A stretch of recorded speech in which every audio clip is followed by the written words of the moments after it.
The general left of center view of the male loneliness crisis is that it's a self created problem and that it doesn't really exist, and that men just need to get over their patriarchal biases and learn to live in a more equitable world. And as a left of center person, I think that's part of it, but it certainly isn't helping men improve themselves, and it's definitely not going to help us build a coalition. And it's not entirely true. And society needs to help all of us to be our best selves. Okay?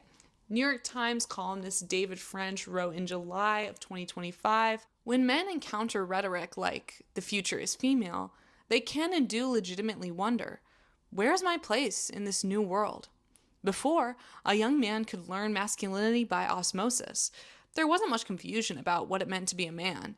Now, a boy has to learn masculinity intentionally.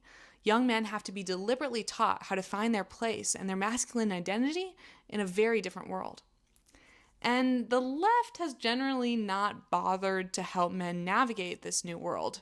There's an expectation that they just figure it out because it's their moral obligation to overcome their patriarchal mindset. It's related to the whole it's not my job to educate you type rhetoric that we saw in 2020, which I think at this point is irrefutable, is a bad political approach. How dare you post something politics related and someone deigns to ask you a question and you just blow them off instead of folding them into your political movement? Oh my God.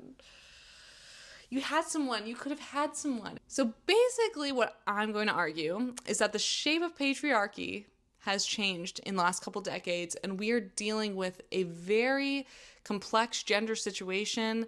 And frankly, in feminist and left-wing circles, I don't think that the male issues are discussed at all. It's a very fuck men mentality that I think has held us back and probably led to the rise in fascism. So let's get into it.